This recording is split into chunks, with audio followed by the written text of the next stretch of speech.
Bismillahirrahmanirrahim. Assalamualaikum warahmatullahi wabarakatuh dan selamat pagi, selamat sejahtera kepada semua rakan-rakan. Terlebih dahulu terima kasih kepada saudara pengurusi majlis. Okey, terlebih dahulu saya ingin mengalu-alukan kedatangan semua rakan-rakan pensyarah yang sudi bersama-sama kami dalam program taklimat Open Educational Resources pada pagi ini. Sebagaimana semua sedia maklum, pada masa ini juga ada satu taklimat lain, iaitu berkenaan dengan grant ERGS ya. So mereka dah sabotage kami punya program pagi ini ya. Sepatutnya semalam taklimat ERGS malam ya, and suddenly they change the date without checking ya. Today this program. So some of our friends are very interested to come. They send me email. They said, can you use your professor's power? Ask them to change the date. Ask the RCMO. Then I reply back. I said, professors has no power. Okay. This is a second briefing. Please allow me to present or to give this briefing in English because I noticed we have a few lecturers from or expatriate here. So for the benefits of all, I will present this in Malaysian English. I hope you can understand. Okay. So this is a second briefing on Open Educational Resources, or OER, the acronym or the short form, OER. The first one was last year, and it was attended by about 30, but this time it's much better. So thank you very much for your presence today. But I hope all of you are here on your own will, your own willingness, not because of the deans asked you to come for this briefing this morning. Anyway, so since we launched this OER project last year, we started first semester last year. We have managed to produce about 250 hours recording in the lecture hall as well as in the studio. And recently during the Vice Chancellor's annual speech, we have launched officially this OER project. But we have yet to edit all those recorded lectures and make it available on our platform. Initially, we will make it available, as a closed resources for our students. But sooner or later, we will make it open, because the concept of OER is to make it accessible widely, globally, around the world. So that is the main essence, the main concept of open educational resources. We were very ambitious when we started. We aimed to produce around 800 hours of recordings. By the way, recordings of lectures is only one of the form of OER. There are many forms of OER, but we thought it's probably easiest to just capture the lecture, record the lecture in the lecture room, or we record it in the studio, and we edit and produce it in the form of video lectures. That's probably the easiest. But I will show you some examples later. Please stay until the end, because I will show you, and perhaps to entice you, the kind of OER that you can produce. And it's not that difficult, I can assure you. So the topic today is, we watched the video earlier, harnessing the open educational resources. So that's today I want to convince you, together we should harness OER, because there are many benefits that I will explain to you at different level. At the national level for Malaysia, at the organizational level for USM, and at individual level. So there are many incentives actually. There are many motivational pushing factors that I think would encourage or would motivate all of us to participate in this OER. By the way, our center is Center for Development of Academic Excellence, but now the name is become longer. We have to add advisory and development of students' advisory and development. But we still maintain the short form CDAE because we worked very hard last year to promote this to our staff. CDAE, please register that in your mind. Okay, there are a lot of things that I want to cover this morning. So I hope all of you will bear with me, because this is the only perhaps time that we can explain to you what is OER. But of course, I would strongly encourage you to explore after this session to learn more about OER. So I will talk about basically what is OER and how it has evolved. Actually, it's still very young, probably around 10 years since MIT, Massachusetts Institute of Technologies, launched their OER or OCW, Open Courseware initiative about 10 years ago.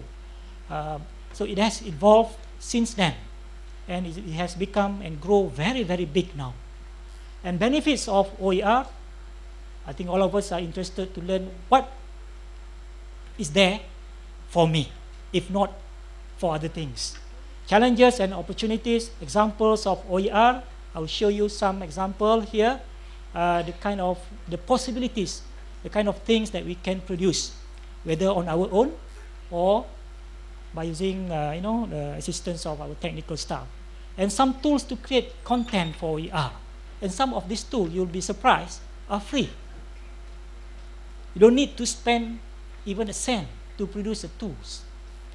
And the learning curve for some of these tools are actually very little. Meaning that you sit down in front of your computer, maybe you can figure out yourself even, or maybe if someone teach you, maybe about 5 minutes, you can start to produce your own things, up and running very easily. And some of the platforms. Platforms here means once you have produced or created your OER, where do you want to put it? So that it now can become accessible by your students or accessible globally around the world. So we will talk about some of the platforms. And finally, if you are not the creator, then you are a user, right? And currently, Malaysians are very good in terms of user, among the biggest downloaders. Yeah? Download everything that is there on the internet. But now I think we should start thinking about contributing back to the internet. So we want to become one of the biggest uploaders now, rather than one of the biggest downloaders. If you are the user, if the students are the user, for example, or if we ourselves are the user, where do we want to find so-called OER? So these are the few things that I'm going to cover. Along the way, if you have any burning questions, please don't hesitate to raise your hand and interject anytime. Of course, towards the end, after Prof. Hanafi's presentation, we will have our Q&A. So we have plenty of time, but along the way, please don't feel free to ask any question. Yeah. At this point, any question? Okay. Okay. Now, our briefing this morning perhaps will cover only the essential things about OER, but perhaps you want to learn more. There are plenty of documents and reading materials available free in the form of e-book, PDF file, but perhaps I would want to point you to some of these documents to start with.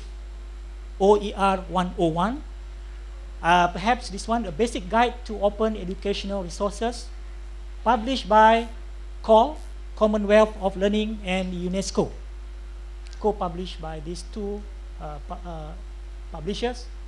And after you have read this book, maybe you want to also read this one, Guidelines for OER in Higher Education. because OER actually is very broad. It can cover right from the kindergarten, primary, secondary, up to the higher education. In our context, maybe we are more interested to learn more about the higher education context. And if you are doing some, if you want to introduce this, if you are the administrator, or if you are involved in introducing OER in your workplace, in your organization, maybe you want to learn a bit about the OER policy. And this one is a thick book, very thick, about this, 1 inch, and you can download the whole PDF also. Maybe you want to read this later after we have started something, because here is actually a collection of best practices of OER providers around the world, and also at individual level. So if you want to see or learn how people do OER, this is a good book to read. And of course, there are plenty more. Yeah? I have a big collection of reading materials on OER in my computer, in my iPad. Yeah?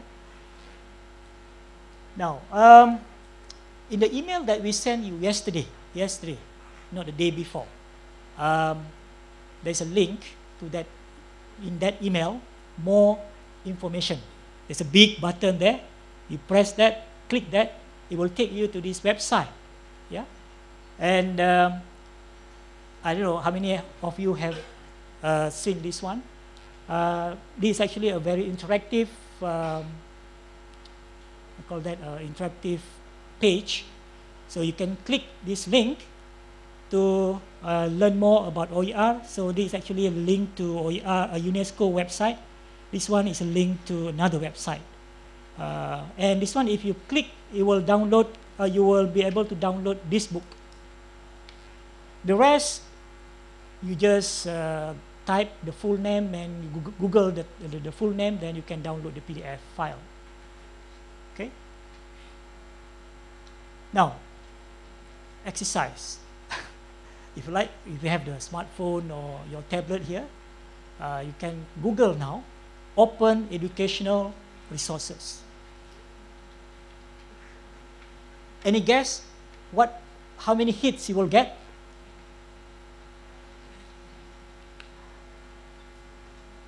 In May last year, 84.3 million hits. This is a figure that I presented in the first briefing last year. And last night. Now, when you Google OER or Open Educational Resources, it's now 209 million hits. So what does this mean? What does it mean? It means that the OER movement is growing. But it's not only growing, it is exploding, basically. Yeah? Around the world now. And ask ourselves, where are we now in this OER movement? Are we part of this explosion of OER? Or maybe we are part of this, but as a user. But now we want to be part of this OER to contribute back to the pool of knowledge available, accessible by all on the internet. So ladies and gentlemen, what is OER? I think in the video, 2 videos that we showed just now, 3 videos, I think you probably have got a clear idea or rough idea about what OER is. What OER are, Open Educational Resources, usually in the plural form. So this is one of the definition. There are variation of definition. If you want to look at the standard definition, you can go to UNESCO website. There is now a standard definition agreed upon by the delegates in the OER Paris Declaration 2012 in June last year. Yeah? But this is one of the definition, general definition of OER. OER are educational materials, usually in digital form, but not limited to digital form. It can be also in the printed form, hard copy form, in other forms that are shared freely. That's the key word. Something that is shared. If you produce something and you don't share, then it doesn't qualify as OER. And openly for anyone to use under some type of license. Still, you can have some type of license, not the copyright license that we usually understand, but a different type of license. Then this material, the user can repurpose, they can remix, they can improve, they can redistribute. Sometimes OER is also known as 4R. Reuse, remix, repurpose, redistribute. So that probably in a nutshell of what OER is. And it's very much in line with the Universal Declaration of Human Rights, Article 26.1. Very accurate. Article 26.1, which states that everyone has the right to education. And the United Nations also has this education for all, right? The declaration in one of the, I think, conference in Bangladesh many years ago, education for all. But if you look at this spirit that for education for all, in the practical implementation, how do we actually reach learners around the world? We have been talking under APEX program to reach the bottom billion, to help the bottom billion, to educate the bottom billion. What is the best way to do this? The way I see it is through OER. And I will share with you some of personal story which I have experienced. I have yet to reach the bottom billion, but rather I have reached perhaps the upper users not in the bottom billion yet. Yeah.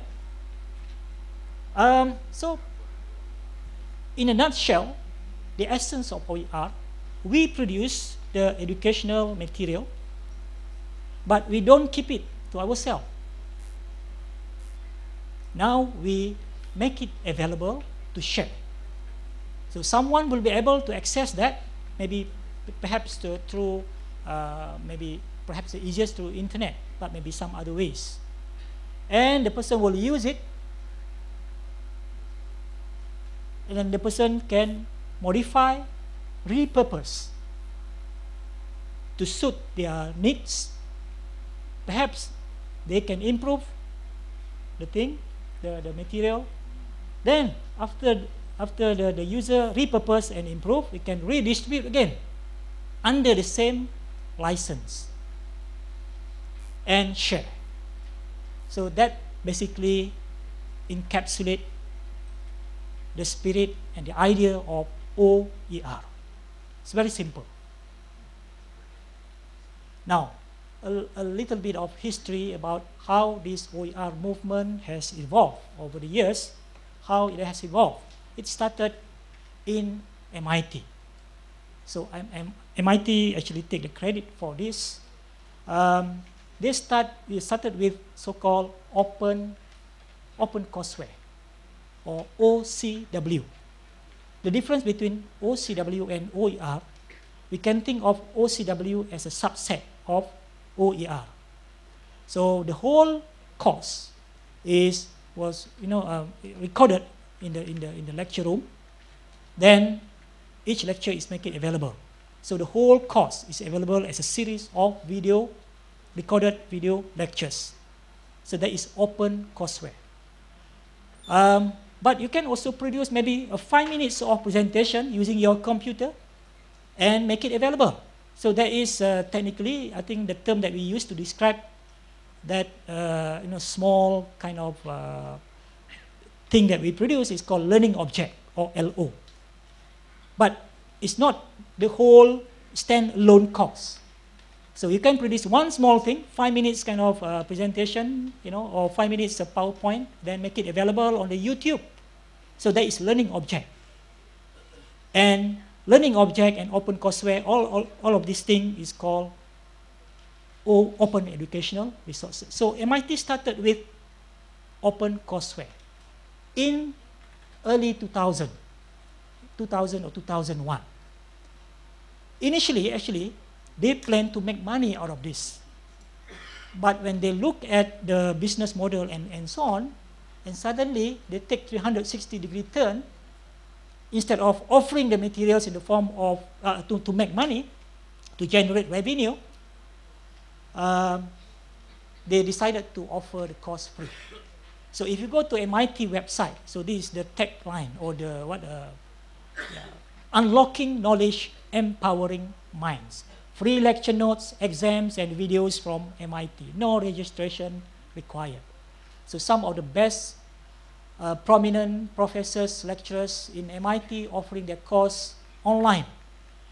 And you can go there, register for the course, follow the course, and if you want to take the exam, then you have to pay some nominal fee. So that's their business model. They can make money from the exam. And you get a certificate, not the whole degree. Certificate of maybe attendance. But that is probably adding value, that will add value to your, perhaps I have a basic degree in chemistry, then or chemical engineering, then I take a chemistry course from MIT, and I can show in my CV, or I have a certificate of, say, a course on something from MIT. That will add value, okay? And I think it works very well. This is what Charles Vest, MIT president, said in 2001, 10 years ago, about 10 years ago. OCW looks counterintuitive in a market-driven world because you want to offer it free. But in the market-driven world, everything is money. You want to make money. It goes against the grain of current material values, but it really is consistent with what I believe is the best about MIT. It expresses our belief in the way education can be advanced by constantly widening access to information and by inspiring others to participate. So they took the lead to launch this OCW. Began in 2001, and since then, it has inspired more than 250 colleges, I think now more, and universities joined forces. So it started, then Harvard and Stanford and other universities in the US started to join the bandwagon and start to offer their own courses free online. And the term OER was actually coined at the UNESCO. So UNESCO actually observed the development, the progress on OCW or MIT OCW, and they see that this has a huge potential to widening the access to knowledge by using this model. So they in the conference in 2002, in a forum 2002, they introduced a term OER. Okay, so that's the history of OER. But you also find other terms that describe the same thing: open content, open educational content, open courseware, open teaching. Okay, and since 2001, when they introduced this OCW or open courseware, MIT has evolved. The OCW of MIT evolved, and they join forces now. They join forces now with Harvard and Berkeley, and form another entity called EDX. So you can get some of the best education without going physically to MIT, Berkeley, or Harvard. Well, you can follow some of the courses offered by these three Ivy League or institution free of charge. take a look. Take a look, and maybe you want to experience yourself, register, and follow the course. That's the best way to experience the quality of education, and you can claim that, oh, I'm also alumni of MIT, in a way, in a sense. This guy, his name is Professor Tran. He's one of the famous scientists. He invented this, I would call it a car without driver, a Google car, with Google. He's very top-notch scientist. He teach a course on artificial intelligence, AI, in Stanford. Yeah? So every semester, maybe around 50, 60 students. But at one point, he and his co-lecturer decided to, when they look at MIT model, they said, okay, why don't we try? So they decided to offer the course online. Within a few weeks, 160 students around the world, 160,000 students registered for the course within a few weeks. And finally, I think about 40,000, 40,000 students took the exam. So it took him, Professor Tran, by surprise. He said, wow, amazing. He can scale up. He can reach more learners around the world now in a very simple way. He just record the lecture and make it available online. So he said to himself, if I just teach 50 students in Stanford, but now I can reach 160,000 students or more around the world, this will be good. This is good. So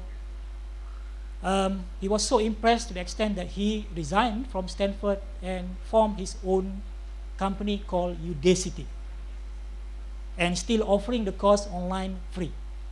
But of course, since he's very well-known professors and from Stanford, not from USM, he managed to attract, big sponsors. So, millions to sponsor his startup, Udacity.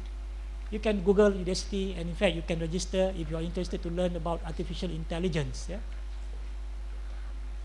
UNESCO has played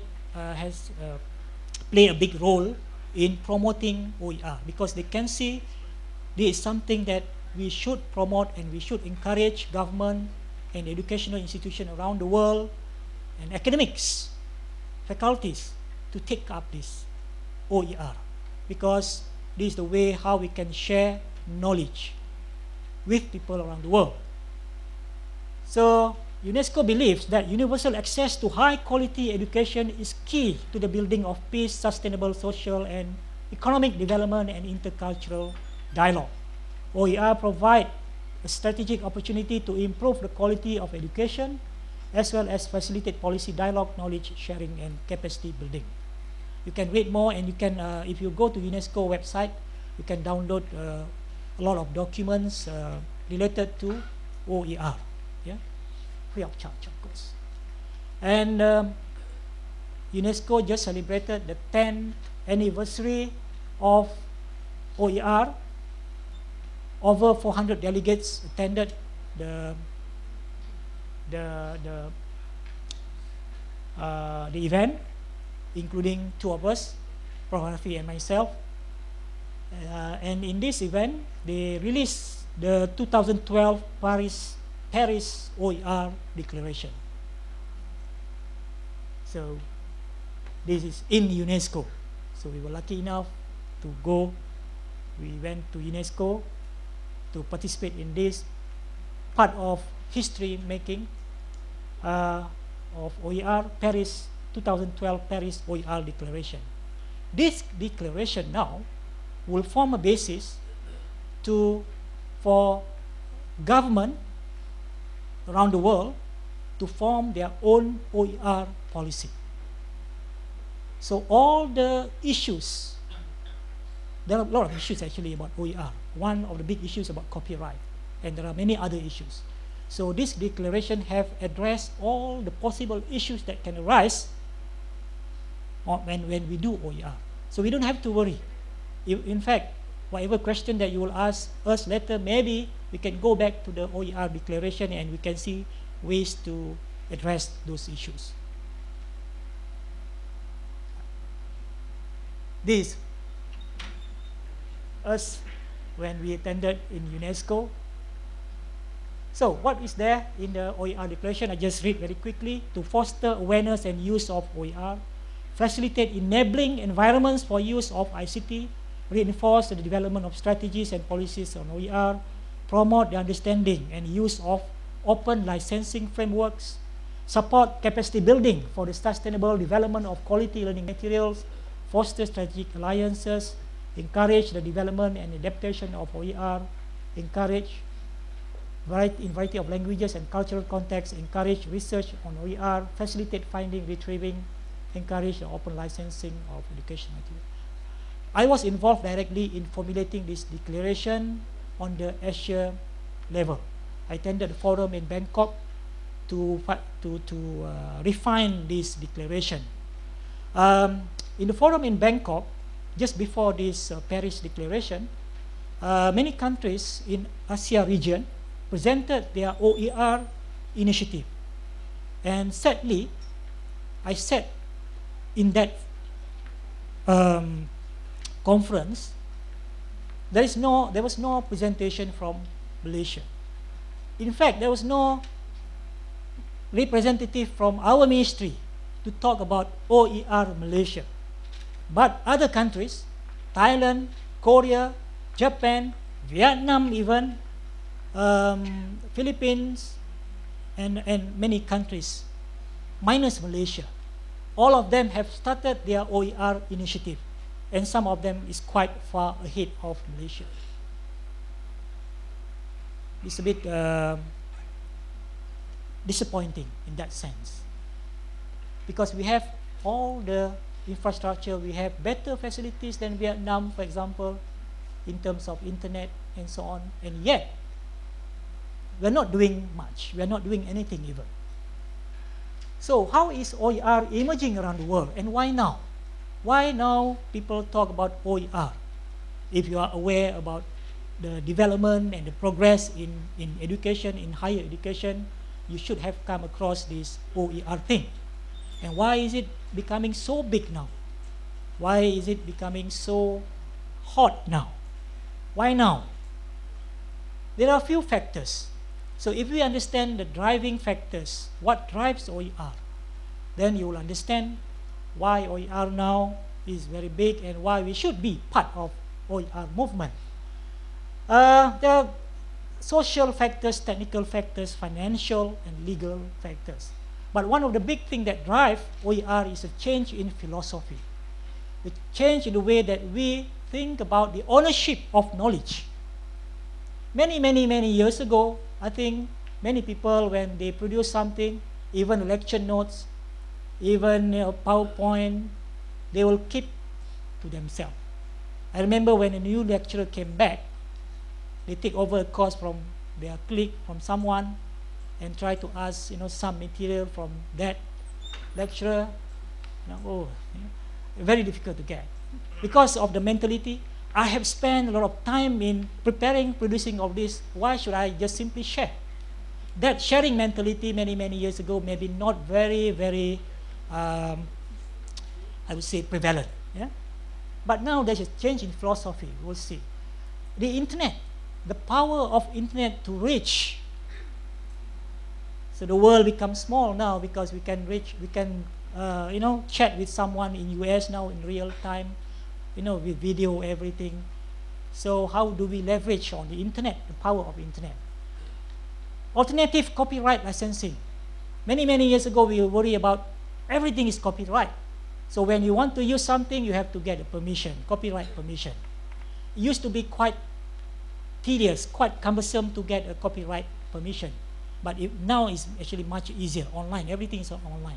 But even that is still, that could be a stumbling block if we want to use materials from other people for our own use. But now there is an alternative license copyright model.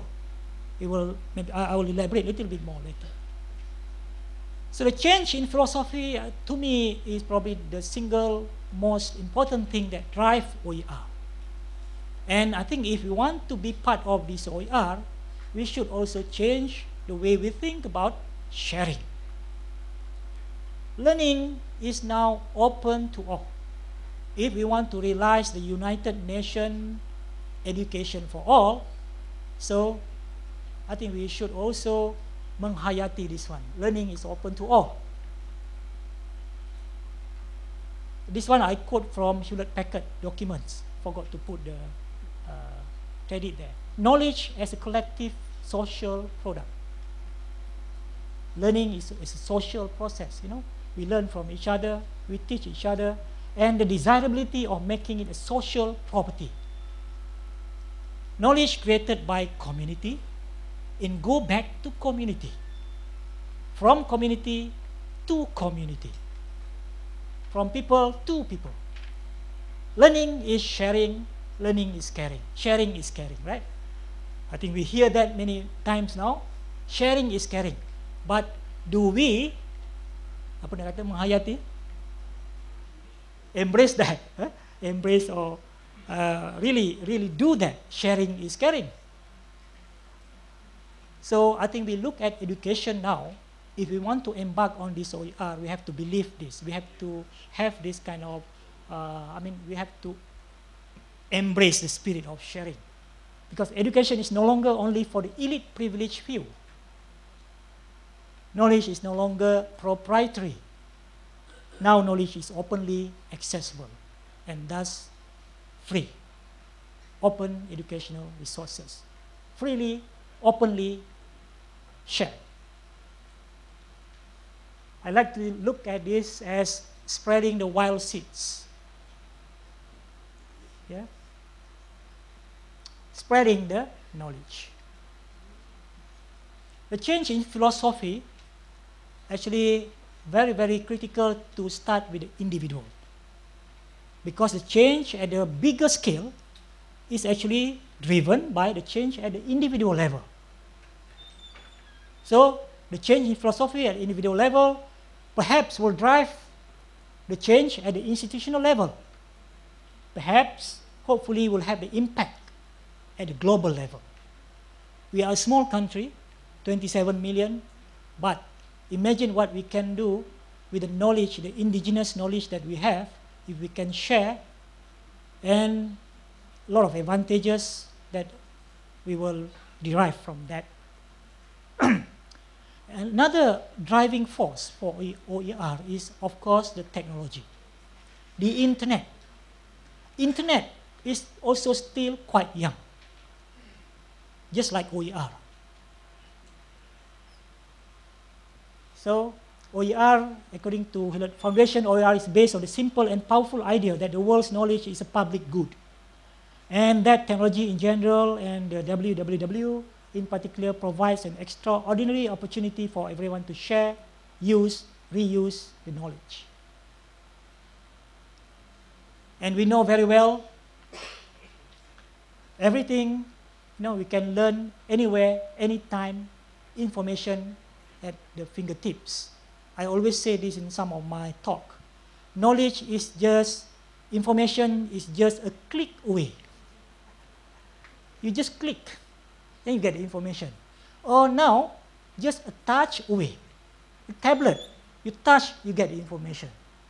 It's so easy, so near, so accessible. So now we have to think, how do we now get the information, get the knowledge, not only to our students, but to the world. To the world. Another driving force is actually the copyright.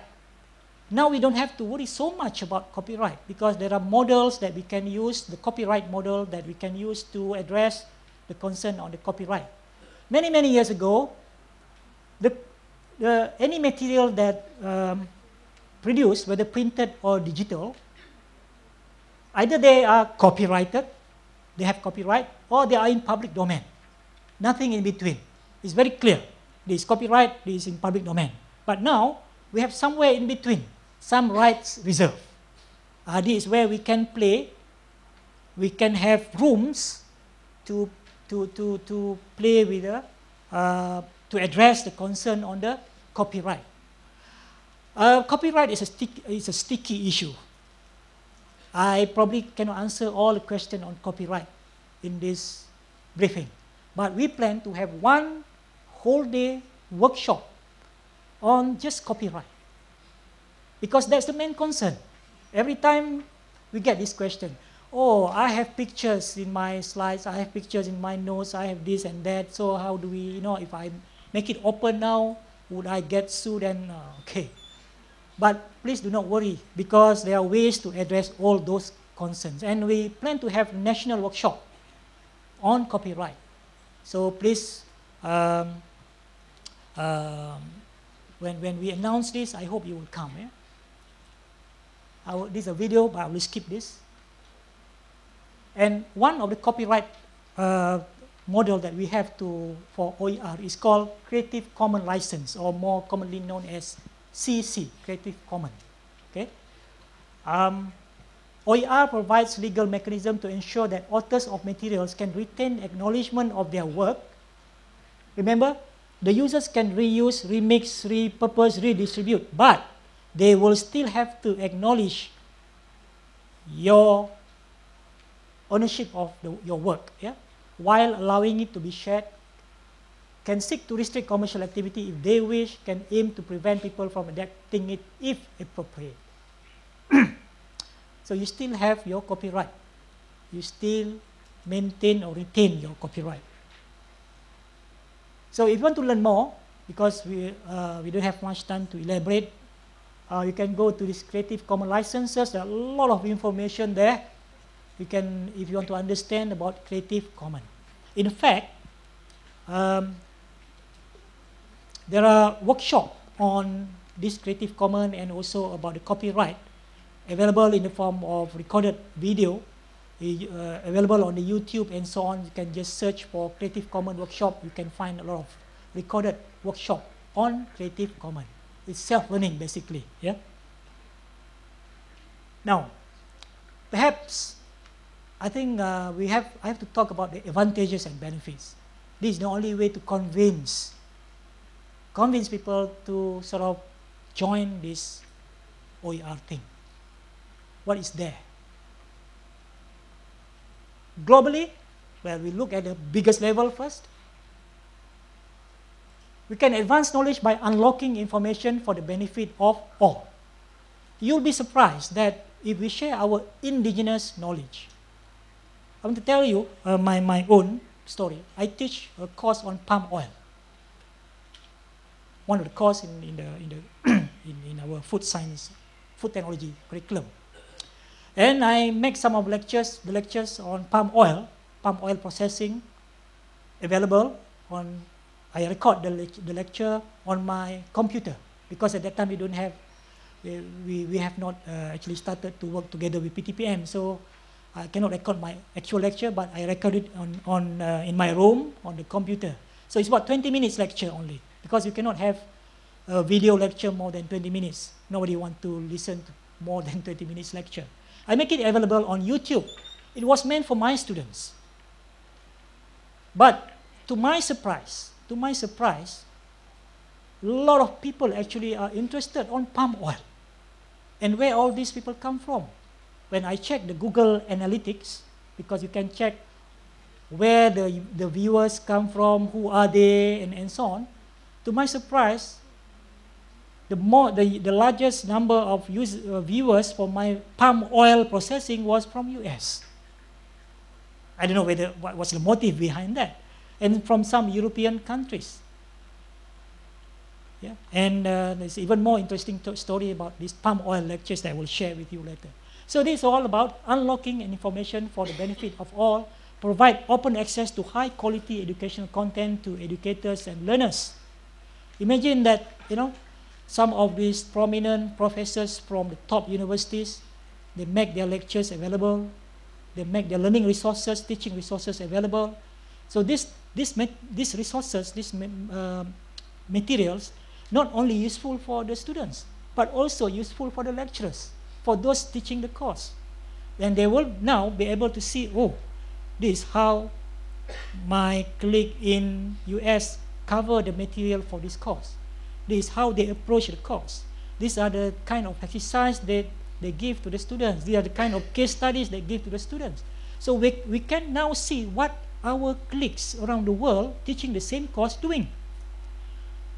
Before this, many, many years ago, everything is closed. Nobody knows what we teach in the classroom. I also say this in some of my talks. Our lecture room is just like a secret garden. Yeah? What we teach is between the lecturer and the students. Nobody outside the lecture room know about whether you are teaching the right thing, accurate facts. Nobody knows, not even the dean. So it's really a secret garden. But now, if you make your materials available, you get basically a free peer review. And you can see from what others are doing also, so that you can improve your own course. Provide a model demonstrating the value of openness, provide an opportunity to display various perspectives, not only Western perspective. What do you think from Malaysian perspective of a certain topic? Now you can share your own, you know. Institutionally, at USM level, how do we benefit? Increase institutional visibility, advancing competitiveness, attracting students and resources. To me, if I can summarize the benefit of OER, I think perhaps I would say visibility. If you want to make USM visible, I think OER is the easiest way to do it. But I cannot do it alone. Prof. Hanfi cannot do it alone. Prof. Wan Fauzi cannot do it alone. We need a mass, a critical mass. If all of us do OER, then now USM can be visible. Don't we want USM to be visible? For a good reason, not for a wrong reason. Promote effective social responsiveness, improve learning experience by selecting materials in pedagogically sound and innovative ways. Improve recruitment by helping the right students find the right programs. I don't want to elaborate, but perhaps we can figure out how this OER can improve the recruitment, enhance teaching coherence across courses, ensure better long-term archiving, curation, and reuse of teaching materials. Curation is a new concept. I hope I can give one talk on curation as part of our seminar series. It's a beautiful, useful, powerful concept, not only for teachers or lecturers, but also for students. Curation is about adding value to information. Adding value. Archiving. Now, I start to record my lecture, now in the lecture room with the help of PTPM. I record my lecture on my computer. I started doing it for the past few years. Now I have accumulated a number of lectures already now available. So when I teach this course next time, I don't have to worry if I am IA, missing in action. Okay, tomorrow I have to cancel the lecture because I have to go to KL. But during that slot, I want you all to watch this 20 minutes lecture. When I come back in the next lecture, we will go through that lecture. Okay? Okay. So you can be missing, but your lecture is there to fill up the time. Actually, apart from visibility, actually it will make your life easier. Believe me, because I've been doing it. Make your life easier. But of course, it's not so much for us, it's for the students, right? Attract alumni as lifelong learners. Attract alumni as lifelong learners.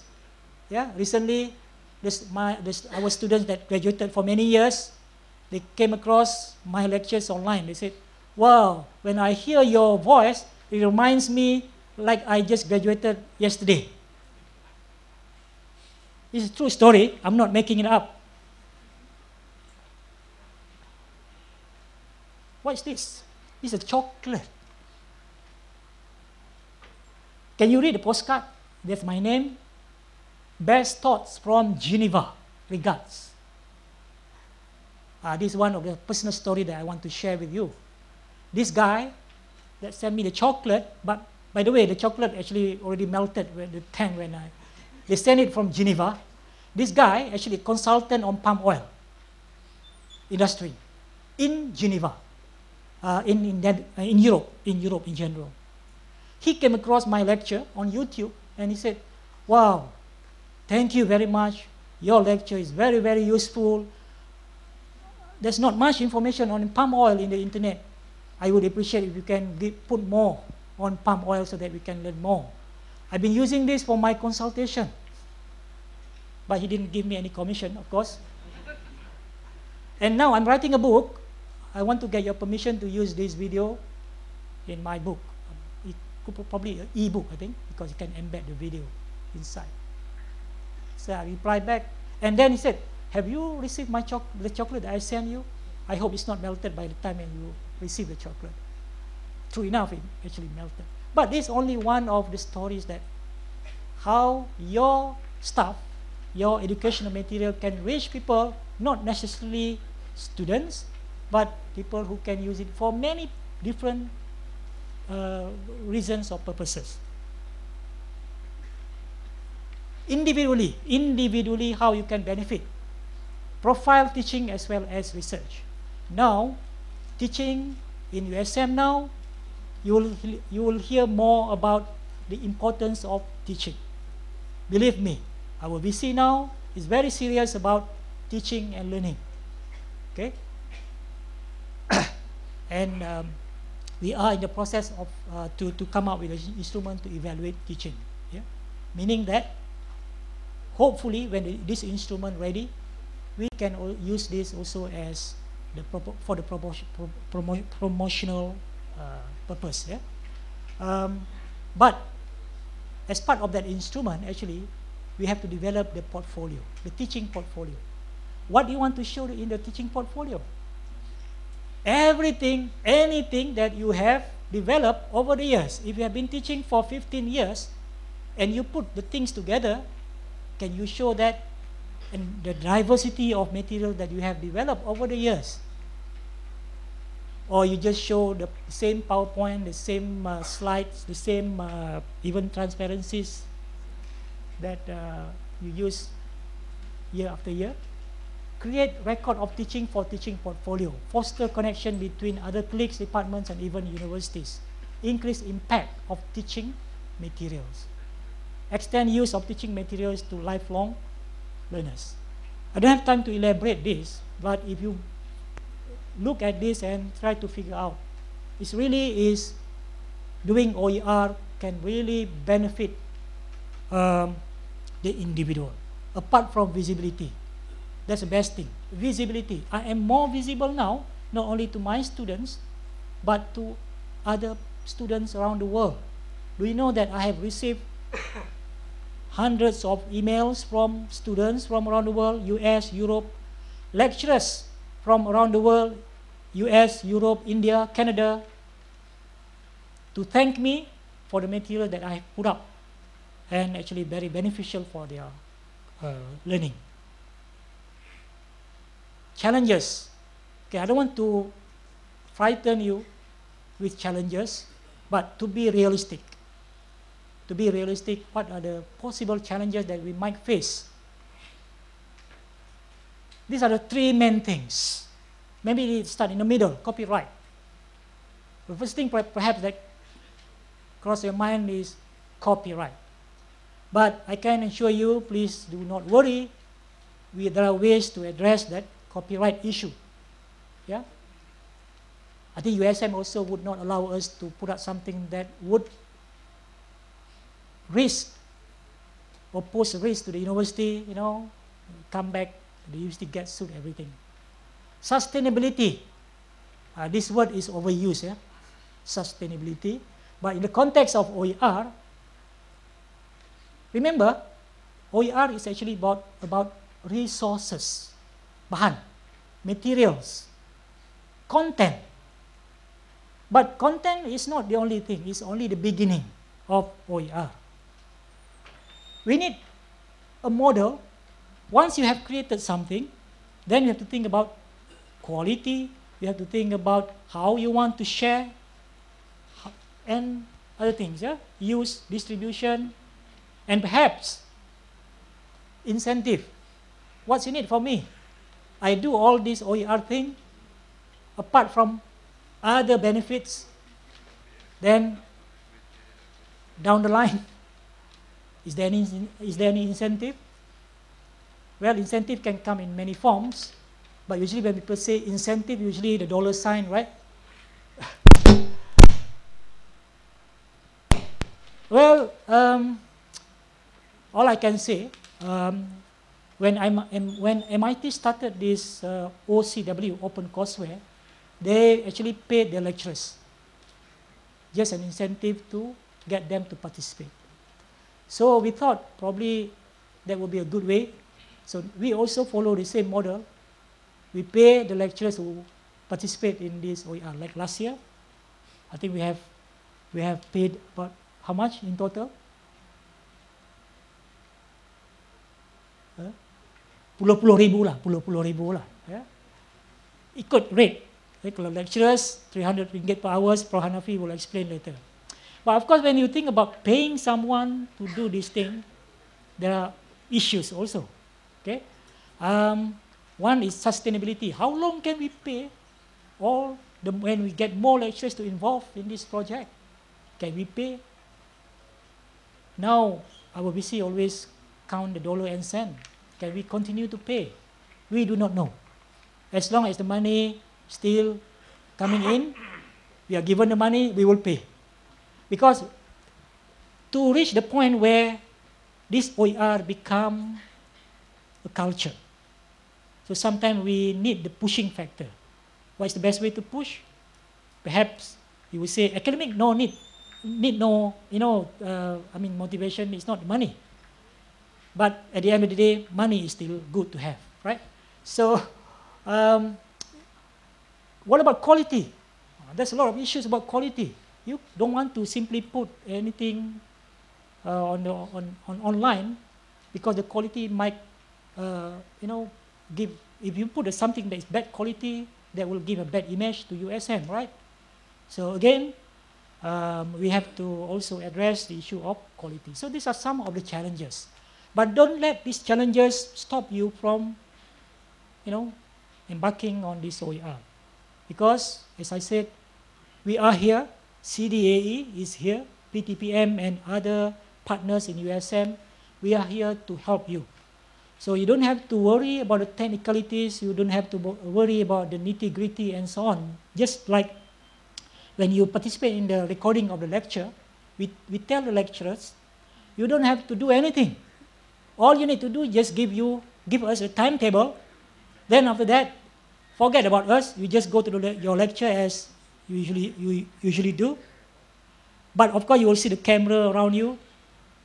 Don't worry. Initially, maybe you feel a bit awkward, but maybe first lecture, right? Dr. Rama kan? Dr. Bala. Dr. Bala kata, he is one of our participants, one of our OER. In the OER project last year. He said in the first few lectures, maybe a bit awkward, of course. But after that, you forget about the cameras, everything. All right. So among the issues and challenges, lack of institutional support. But in USM, this is no issue. Vice Chancellor is the biggest supporters. Do you know when we announced this briefing, I was surprised to receive email from the VC. He said, please get the Timbalan Dekan Academic to nominate staff to come to your briefing. I was surprised. Oh. Then I replied back, oh yes, we are going to contact the dean to nominate a few of their staff to come. But last year, we did the same thing, but many deans did not respond. Then he replied back. He said, tell the deans to nominate, CC the letter to me, I will monitor myself. That's how interested he is in this OER. But again, to me, we don't want to do things because we are being pushed. That's not good. But we want to do things because we feel it's a good thing to do. At least that's how I work. Lack of technological tools for adapting resources. This is also no issue. We have provided all the tools in terms of the software. We have the computers to lend to you. We have laptops. We install all the software. And the school can borrow 2 or 3 computers so that their staff can borrow. So you can take the computer 1 week, 2 weeks, develop your things, return to the school, you know. So no excuses. We provide the computer, we provide the software. In fact, actually, we have bought licenses enough for each staff. We can give you 1 license each, but we don't want to do that just yet, because we want to give the license only for those who come for our training. Because no use if we give you 1 license and you don't know what to do with that, right? You don't see how you can make use of that, what kind of things that you can develop from that. So we have all this software. We have spent, I think, perhaps put together nearly 1 million or more. Can you imagine that? If you don't use it, then it's really, really wasted. Lack of user skill and time. Again, no issue. We can provide the training. We have been providing the training for many years. But you know, sadly, maybe about 20 staff register for our workshop. In the morning when we want to start the workshop, only maybe 7 or 8 turn out. So we have to cancel the whole banquet because it's not effective, cost effective or time effective. Lack of quality of resources. Again, if we have addressed all these issues, quality is no issue also. Personal issues. Personal issues is difficult thing, difficult part. Time and trust. I always get this question. How do you find time to do all this? I said, well, if you make a point, you can find time. That's the thing. So of course, I have my own way. All of us have our own way. But time, always we can find. Critical success factors. If OER really want to be, our USM OER to be successful, we need a policy, an enabling environment, understanding the benefit of OER, skill and support, and technical aspect. Opportunities. With the internet available, and the good news is we are in the USM in the process of upgrading the internet facilities. I think we get 10 million to upgrade our bandwidth to 1 gig. So hopefully, still in the process, I understand, hopefully before June or earlier even, we can get that 1 gig so we can have access to YouTube, hopefully, and other things. I know the constraint now, always I get the question also, how do we want to do all these things, YouTube pun block? Then I said, yeah, I pun tak boleh buat sebab YouTube block. Yeah. But is there ways around it? Yes, there is. Yeah. Come to us, we will share. Always, yes, true. There's always ways around it. Yeah. To be resourceful. We always tell our students to be resourceful. I think we should also show that we can be resourceful as well. You know, the future of learning is mobile. Actually, it's not so much the future, it's now. So if we don't leverage, take advantage of this, then I think it's really another waste. Our students, perhaps, almost all of them have phones. Maybe 70%, 60% have smartphone. Maybe 10% have tablets even. And in future, the ownership of these mobile devices perhaps will be 100%. Do we just want to wait and see and let them use those for Facebook and Twitters. Proliferation of mobile devices. Yeah. So knowledge and information is just a touch away. Tools. Okay, this is an interesting part. Tools. Give me the tools. Then I will do it. But there is also a phrase, remember? A fool with a tool is still a fool.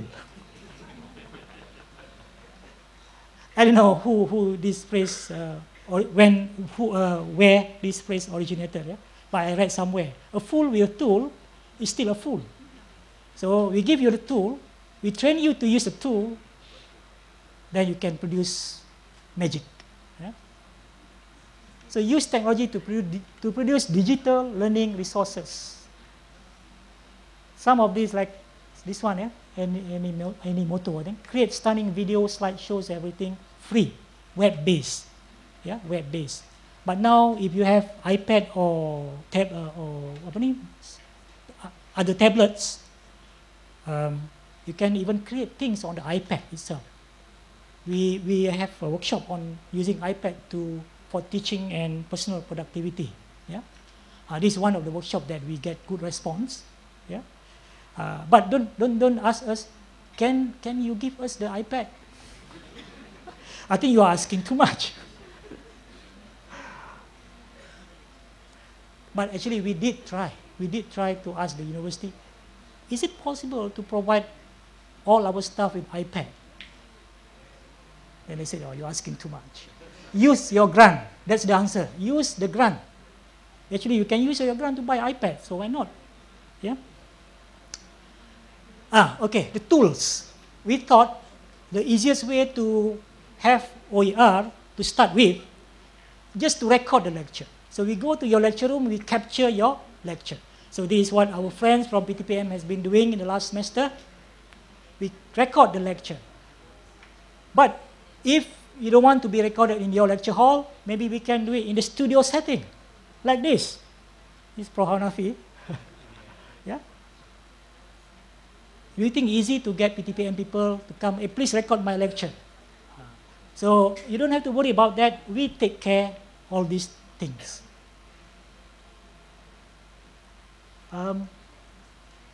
But we can also do it on our own laptop or desktop computers. You can create a podcast. You know, podcast is just an audio file. Have you listened to any podcasts on any subject? Yeah? There are plenty of them, thousands, millions of them on the internet.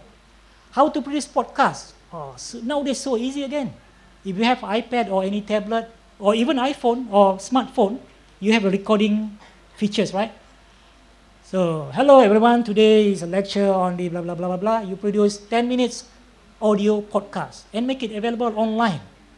And the students can download it, put in their MP3 or in their phone again, then they can listen anywhere 24/7. Yeah, we have free software like Audacity that we teach in our workshop, free web-based tool. Yeah, you can use a desktop, laptop, tablet, and even an iPhone or smartphone can also be used to produce this.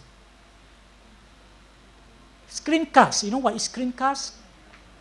Anything that you see on your screen, on your desktop, laptop, iPad, iPhone, you can capture. So this is actually the easiest way, which I've been doing, to produce recorded lecture on my computer, on my laptop, on my iPad. Nowadays I use iPad to record a 10 minutes, 15 minutes lecture while sitting, resting on my sofa. That easy. I'm not just saying this to show you that, oh, that easy. Yes, that easy. Yeah, it's true. Last time it used to be very difficult. Actually, I have invested some money actually to buy the microphone. I spent 900 ringgit to buy a studio quality microphone yang boleh record lagu dalam studio tu. Because I want to produce the best. Because when I record using the normal microphone on the computer, you know, you have the hissing sound. But when you buy this 900 ringgit microphone, wow, quality very good. To that extent, who want to invest that kind of money? Pocket money, bukan grant. Yeah? Of course, they say because you are professors.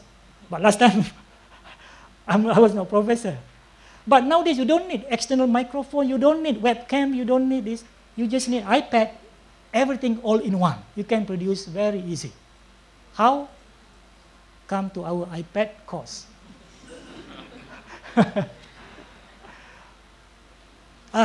Tools to create. There are free tools, plenty of them. But I will show you just a few. Screener, screencast, blah, blah. Free or on the tablet, you can have a free or very cheap, $1, $1 US, $2 US app you can buy. I use this a lot to produce lectures, recorded lectures on my iPad. Commercial software, of course. Some of you may be familiar with Camtasia. On the Mac, ScreenFlow. I'll show you one example of my recorded lecture on my Mac using ScreenFlow. You can see the quality that you can produce. It's a one-man show, basically. I do the recording, I do the script, I do the talking, I do the editing, everything. It's a one-man production house. This is a free tool. You can capture everything on your screen. You can capture your PowerPoint, you can start talking, everything free, maximum 5 minutes. And the quality is HD, high definition video. After you record, you can upload to YouTube directly. How easy. Screencast-O-Matic is another one. Education on iPad. This, TED-Ed. This is a very beautiful tool actually, but I don't have time to show details, but so really you can produce interactive lecture using these web-based tools. Okay, now, the best part. The best part to end this presentation is some examples. Now you can imagine, or maybe you will ask yourself, hey, can I produce that? The answer is big yes. You can do it on your own without any, well, after you have learned how to do it, of course. Since MIT started, so I want to show one example of the recorded lecture from MIT, from this guy. So if you have listened to my talk before, maybe you know the same thing. I'll just show a few seconds. You count. Wow, my expectations are high. I want to hear you loud. You ready for this? Yeah. Okay. 3. There's one example of MIT lectures online. Yeah. This is from Khan Academy. Very famous. You just Google Khan Academy. I'm also a big fan of this guy. Not the person, but the voice. Because I wish I had this voice. Listen. What I want to do in this video is talk a little bit about the kidney, and this is a big picture of a kidney, and to talk about how it operates at its, I guess you could call it its smallest functional level, and that's the nephrons. We're going to talk about the kidney, and the nephron. Can talk. And I think you might already know the kidney. We have 2 of them. They're the organ that I guess is most famous for producing or allowing us to excrete waste. But part of that process, let me write, excrete waste. Do you know you can produce something like this very easily on the iPad? I don't know about Samsung tablet, other tablets, Androids, because I'm not using Androids, so unfortunately I cannot tell you whether you can find similar apps on Android-based tablet. But this iPad, I don't get any commission from Apple, don't worry. But this app, many apps on iPad which you can use to produce even better than that. This is the web-based program which I use. It's called Screencast-O-Matic. Hello, this is a special demonstration for this Learning Innovation talk. I'm going to demonstrate how to, I think that's probably enough. Because I don't like to hear my voice on the recorded. This one I produced using this app, which Actually, I bought for less than 10 ringgit on the iPad.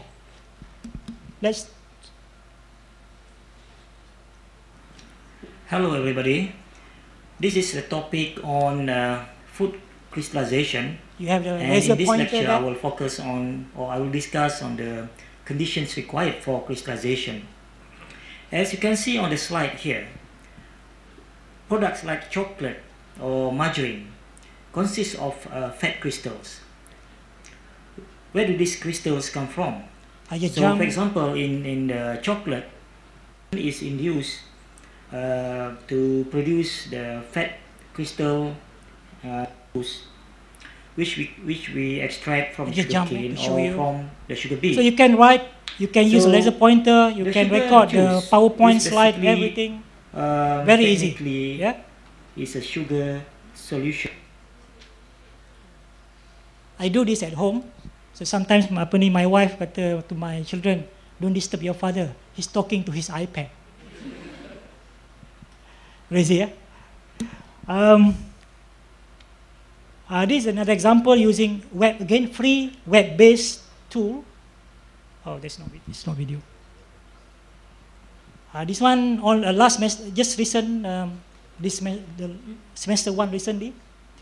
Again, free. Everything that you see here using free tools. Hello everybody. This presentation is part of lecture series in food emulsions and foams.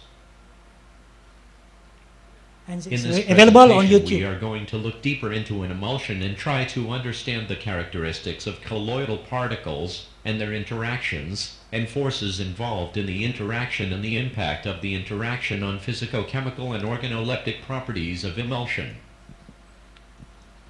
Okay, before we start, let's review what we have learned from the previous lecture.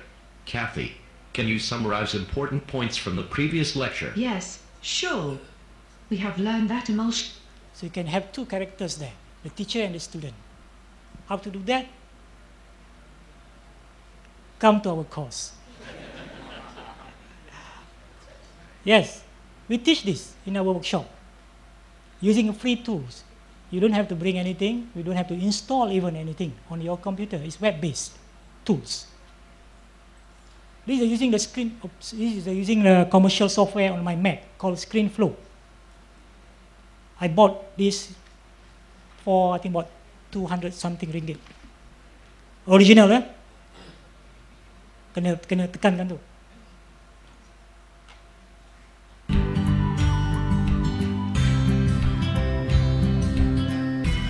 It's more elaborate, yeah? You have the music there.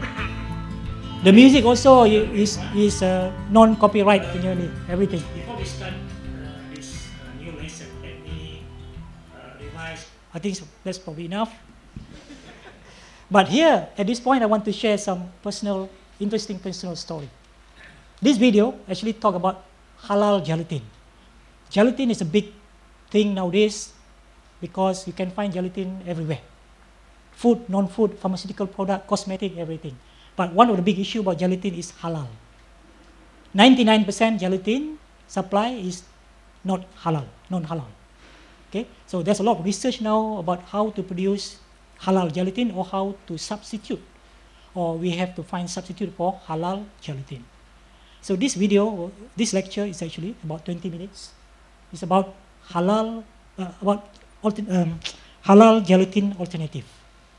And you know what? It's available on the internet and in some other video sharing site. One in the big industry, confectionery industry in US, saw this video. This company actually produced Mars bar and the other products. And all this confectionery actually contain gelatin, some of them. And they know, the halal industry around the world is billion US dollar business. So they want to capture that market. So of course now that's a big reason for them, motivation for them to find the replacement for gelatin so that they can claim their products contain halal gelatin. So when they came across this video, they were very interested. They thought, oh, I'm the expert on halal gelatin. Yeah, but is he really expert on halal or on gelatin? So they did some homework. They checked my research. They check my website, my personal website, because I have a lot of information about my research, my teaching on my personal website. Then they check my research, they check my website, apart from looking at the video. Then they convince that I am the right person for them to learn more about this. So they send me email. They invited me to an industrial conference. They will pay everything, plus the sightseeing everything, plus the honorarium everything. Just from this video. Interesting, right? Did I go? I didn't. Because of other reasons.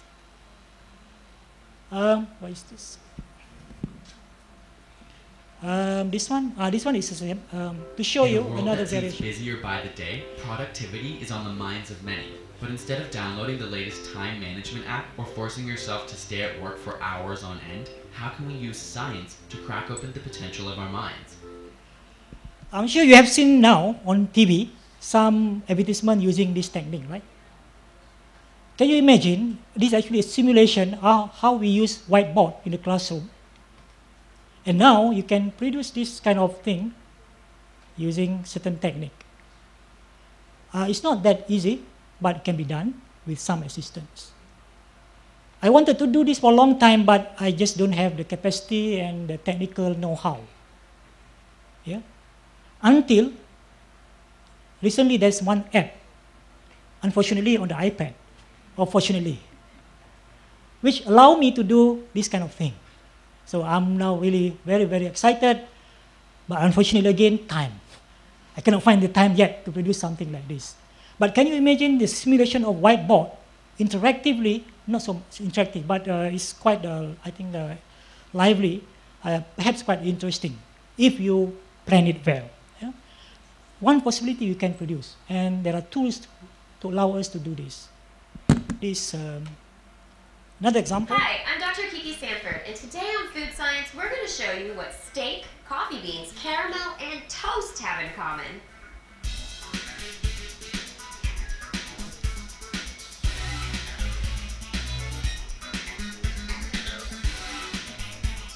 So what do steak? This is one example of studio recording.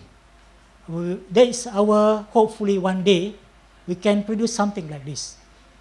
Currently, Prof. Hanafi will show later the type of studio recording that we do, which is not bad because we are just beginning. But hopefully this kind of very interesting, enlightening, and interesting lah, basically. 5 minutes only. Just talk about, in this case, one topic, Maillard reaction, if you know what it is, in food science. 5 minutes. That's what in education they call it chunk, right? To deliver knowledge in a chunk form. I think very, very effective. Especially if we have someone like Dr. Kiki, yeah, can deliver things very interestingly. I'm not saying about anything else, but can deliver the things very interestingly. Yeah? Another example. This is what we aim to achieve someday. First, a quick message from Common Craft. This one is quite simple. This video comes in versions designed for use in training and education. Actually, it's very simple to produce. They just use the, the cut out paper and so on.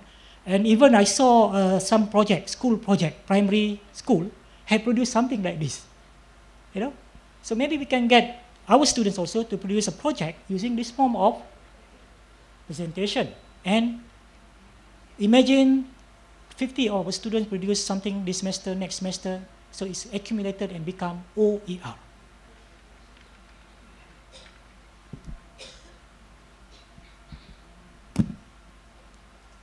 Find them at Common Craft. And yet another example. This is very high standard.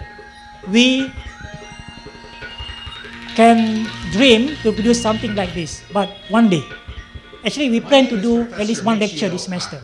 I'm a professor of theoretical physics at the City University of New York, and I specialize in something called string theory. I'm a physicist, and some people ask me the question, what has physics done for me lately? I mean, do I get better color television? Do I get better internet reception with physics? And the answer is yes. You see, physics is at the very foundation of matter and energy. We physicists invented the laser beam. We invented the transistor. We helped to create the... Do you notice the white background? You know, then the different shot, long shot, close shot of the speaker. You know, then you have the information presented on that side. Everything is done. It's not easy to produce something like this, I understand, but it's not impossible. I have discussed with PTPM and they said maybe we can try one course this semester. Who want to offer? If not, I will offer myself to produce something like this. Technical assistance provided. If you don't take up that opportunity, that offer, really, I'm always here, but I want to give the opportunity to others. I'm always excited to try new things. Not sure. This one is example of my students produce this.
So the idea of this assignment, you know, after we finish the topic, I wanted them to demonstrate the concept and the principle they learned in that topic using daily life example.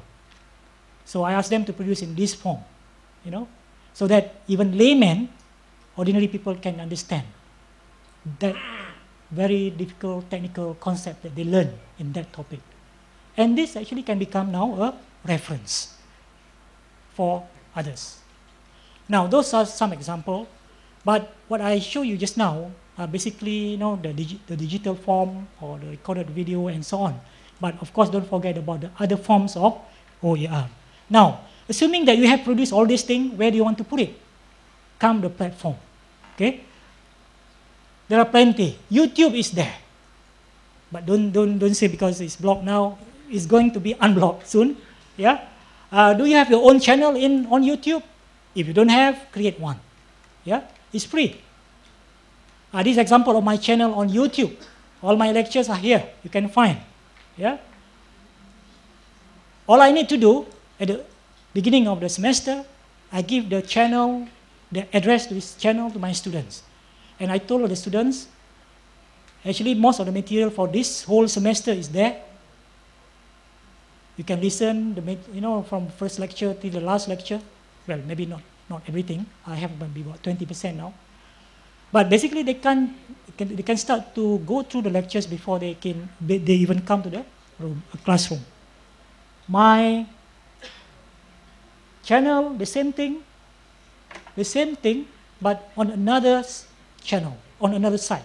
In this case, Vimeo. I call it Karim's Learning Path. Udemy is another platform. Yeah. I don't have time. I have to just go through very quickly. So again, this my course also, but this one for public using iPad for personal productivity and teaching. And I use this platform to complement my workshop on iPad. So meaning that if the participant cannot follow everything during the workshop, they can go back and they can listen to every single thing that we covered in the workshop.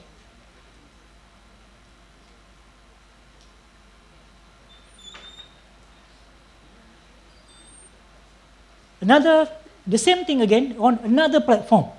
So meaning that my stuff, my materials are available, accessible in many different places. They USM block the YouTube. Don't worry. Go to this site. Previously Vimeo. I put on Vimeo. USM realized that students also access Vimeo. They block Vimeo. My God. Don't worry. Go to this site. When they block this one, I have to find another one.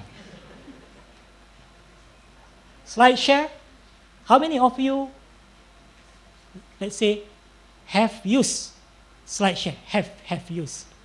Please raise your hand. Please. I'm surprised.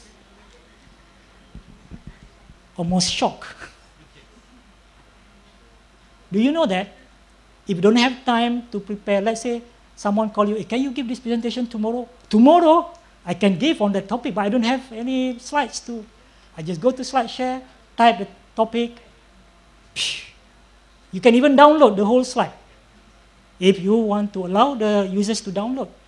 Or if not, when I go to the place to present, mesti ada internet, I just go to the internet and go to SlideShare, access the slides. I don't have to prepare anything. So if you have not used and seen SlideShare, you are missing a lot. AutoStream is not the place where you can share your PowerPoint. Script, how many of you have used Script? Please raise your hand. Hi. I'm shocked again.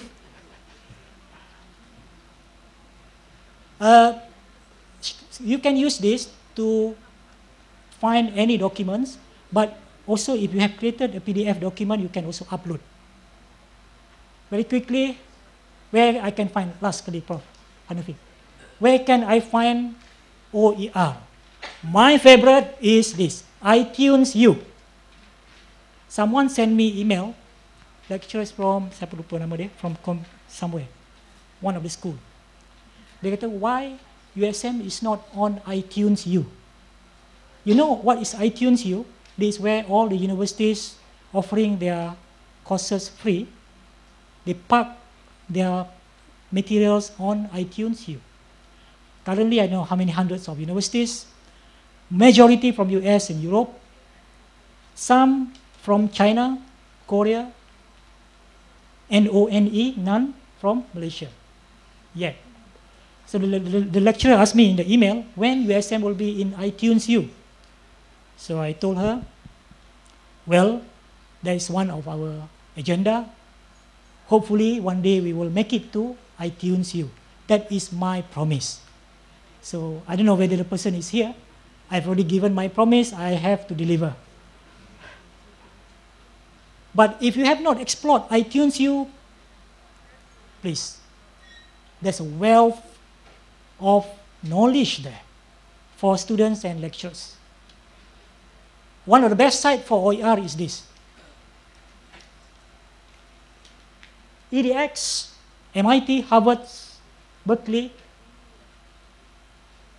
Coursera, very popular, is where you can register for the course, find OER, everything that you need for your course, for your students. Academic Earth, Khan Academy, Script, TED. I love TED because also, again, I can find, it's a wealth of knowledge here, TED, on various topics of interest. Udacity, Open Library, Connections, OER Africa, Merlot, Open University UK, Carnegie Mellon, UNESCO, University of the People, tuition-free university. Finally,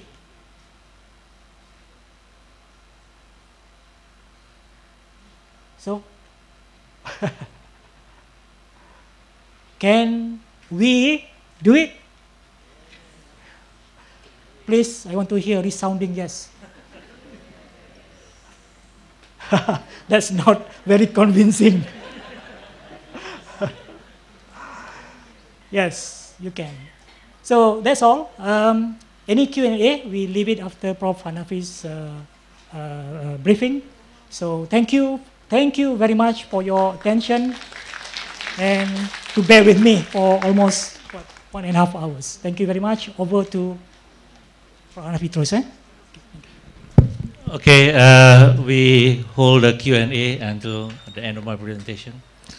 Assalamualaikum, selamat pagi, kawan-kawan, staff akademik semua. I'm not too sure whether I can present such an inspiring and stimulating presentation like Prof. Karim, and the PowerPoint slide is very stimulating. Okay, what I'm going to present this morning is with regard to the development of OER within USM. What are the process required? What are the steps after this? And so on, right? So not so much about the benefit, you know, what is OER, which have been covered by Prof. Karim. Right, so I won't take very long, perhaps about 10 to 15 minutes to briefly describe to you the process flow of OER development within USM. So this has all been described by Prof. Karim. Basically, OER USM is necessary as far as APEC transformation plan is concerned. I'm sorry, I got sore throat, so you can see my voice up and down a little bit.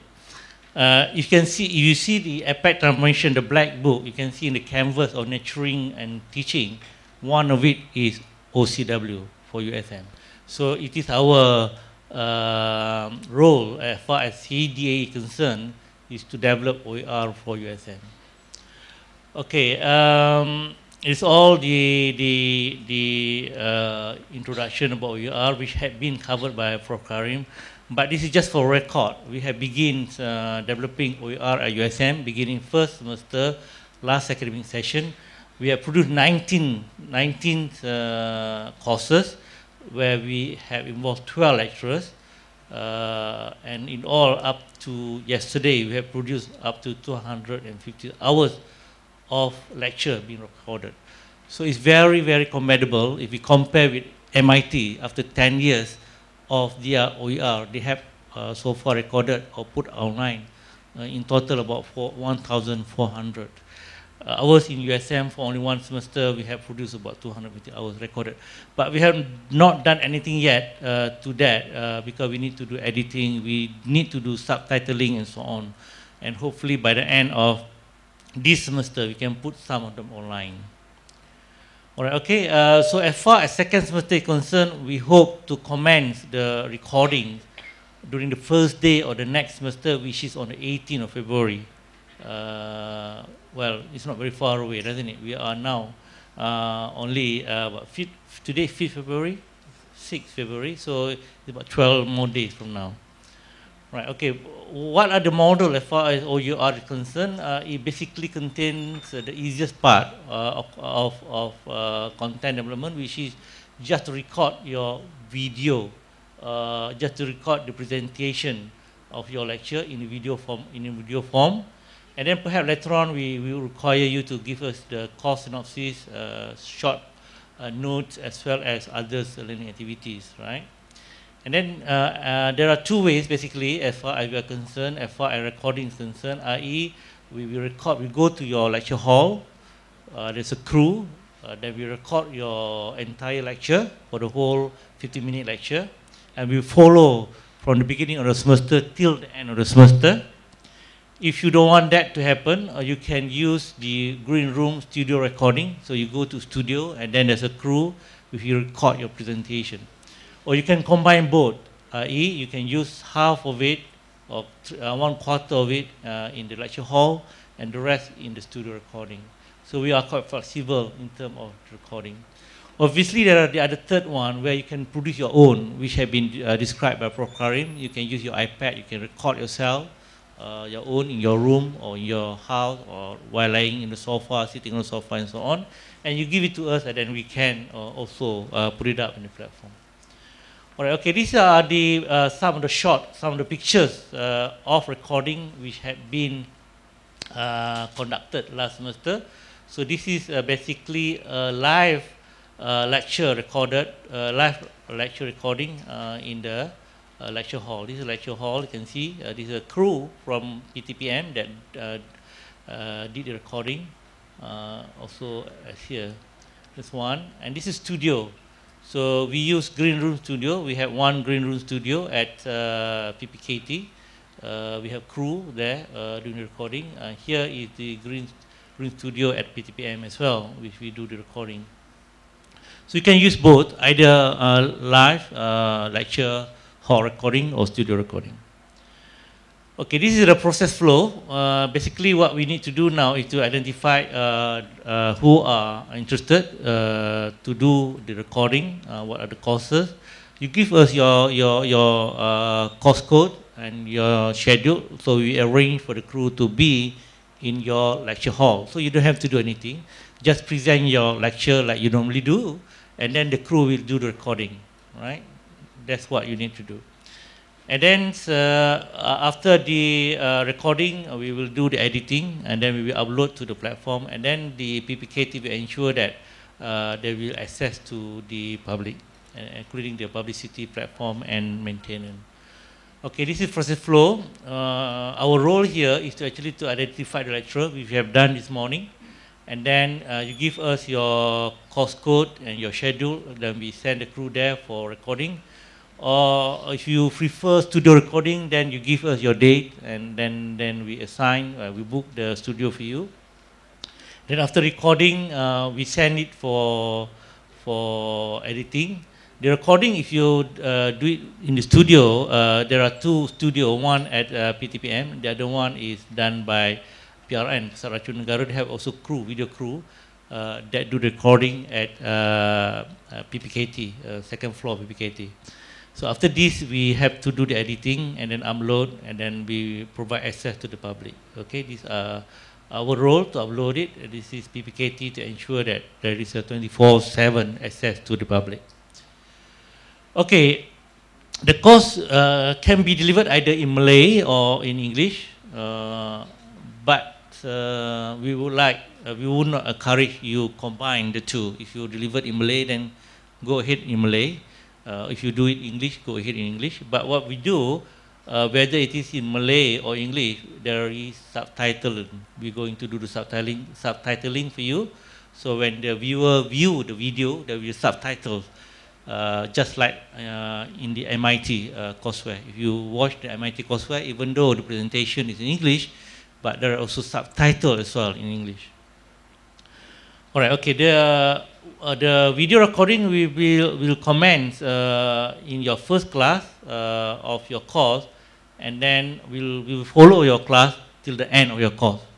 So basically, if one course there are 42 hours, or about 42 hours. One course times 3 hours times 14 weeks, but normally about 30 something, 35, 37. So basically, we follow every class, every lectures that you're going to present. All right. So our role as far as the concerned is to actually identify who are the lecturer, what are the course code, and then your schedule, and then we call all of you again to provide a short briefing, and then we issue you some kind of letters of saying that you have agreed to undertake this recording and so on. And then we arrange for the video recording where and when, so that the recording crew can be there on time for the recording. And then as far as CDE is concerned, we arrange to pay the honorarium to you. There's short monetary reward for those involved, not too much, but the rate. I'll show you the rate in a short while. Those are the rates that have been approved by the bursary. And then as far as our center is concerned, we'll take, as I mentioned earlier, a short synopsis, short notes, as well as other activities that we can also put it up on the top of the video itself. So in addition to the video, so the learners can also have some info about your course and some learning activity as well. So these are the rate that we pay. I'm sorry we cannot pay more than this. These are the rate approved by the bursary as far as the honorarium concerned. If you are within this grade, then the rate is about $150 per hour, and this is the amount approximate amount that you're going to receive at the end of the course. If you are in associate professors, senior professors, just an amount. If you are a professor, these are the amount that we're going to pay. So as far as like Prof. Kari mentioned just now, this payment honorarium is not going to be sustainable. I'm not too sure how far the USM going to provide us the fund for this payment, but as far as next semester is concerned, the fund is available. As far as last semester is concerned, all the right shirt we have successfully paid to them, right? They have received the payment, right? There are some few of them are here. I'm sure they got already the payment. But for next semester, I'm sure there's money is there, and then we make sure that you'll get the payment. So okay, what's the role of PTPM? Basically, they prepare the crew for the recording, and then they prepare the recording equipment like videos, with cassettes, audio system, and so on. And then they give the crew as far as recording concerned. And then editing, this is, we still yet to do the editing, proper editing, as far as the previous audio concerned. We're going to discuss with PTPM the editing processes, but some of the video have been edited by PRN. Some of the video have also been edited by PTPM. These are something that we need to get it done as soon as possible. So CDE will upload to the platform. The platform is still under development by PPKT. So we also upload all the short course synopsis, short note, and other learning activity. And then PPKT will take care as far as the access, as far as the platform is concerned, and access to the public.